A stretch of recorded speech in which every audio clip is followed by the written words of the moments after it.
Sorry guys, আমি এতদিন video দিতে পারিনি কারণ তোমরা জানো আমার এক্সাম চলছিল। তো আমি মেহেন্দির ভিডিওটা দিয়েছিলাম, তারপর হলদি আরও ওই ভিডিওগুলো দিতে পারিনি কারণ আমি এডিট করার টাইম পাইনি। তো তোমরা এই হলদির ভিডিওটা দেখতে থাকো। হ্যালো ফ্রেন্ডস, কেমন আছো তোমরা সবাই? আশা করছি তোমরা সবাই ভালো আছো। চলে এলাম আমার একটা নতুন ব্লগ নিয়ে। তো তোমরা জানো আজ হচ্ছে হলদি, তো আমার সাথে থাকো।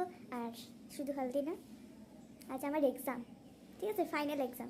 তো সাথে থাকো, কি করলাম সেটা তোমাদের দেখাবো, চলো। তারপর আমি কিছুক্ষণ পড়তে বসে নিলাম।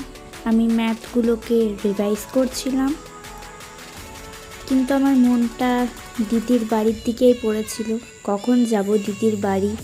তারপর আমি স্নান করে নিলাম, আর স্নান করার পর আমি পুরো স্কুল ড্রেস পরে রেডি। আমি স্কুল থেকে এইমাত্র এলাম, আর এবার আমি রেডি হয়ে যাব, তারপর তোমার সাথে দেখা হচ্ছে। আর এখন কিন্তু আমি ইয়েলো কালারের ড্রেস পরবো না। আর আজকে আমি ডিসাইডও করেছি ইয়েলো কালারের ড্রেস পরবো না। এমনি তো যা হওয়ার তা হয়ে গেছে, আমি সবসময় ছিলাম না। তখন যদি ইয়েলো কালার কিছু পরতাম তবে বলা যেত। তো তাই আমি এখন এই কালারের সারারাটা পরবো, তারপর পিঙ্ক কালারের একটা সারারা পরবো পরে। তো চলো রেডি হইনি, এবার হয়তো আমি রেডি।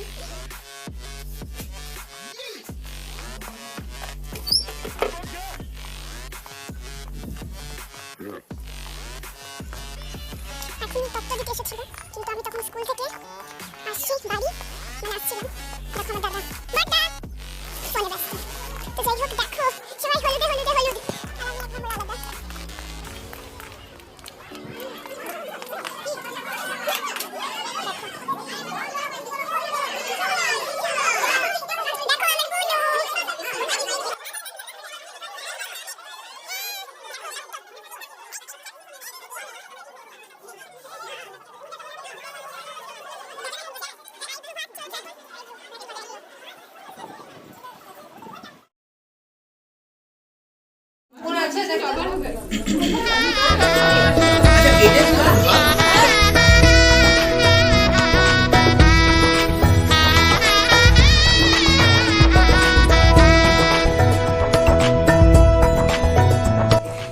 তারপর আমরা শুটিংয়ের জন্য রেডি হলাম, আর এখন আমাদের শুটিং চলছে,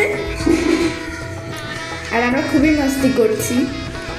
একবার বলছে এই পোজ দাও, একবার বলছে ওই পোজ দাও। দিদি তো বিরক্ত হয়ে গেছিল পুরো।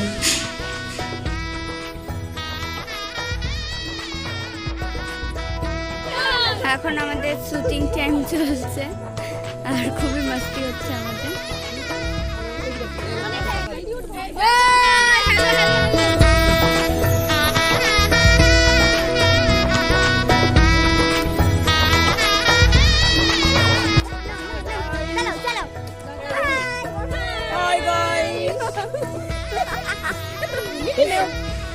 আমি তোমাদেরকে বলেছিলাম না আমি একটা পিঙ্ক কালারের সারারা পরবো, তো দেখো আমি পিঙ্ক কালারের সারারাটা পরে নিলাম।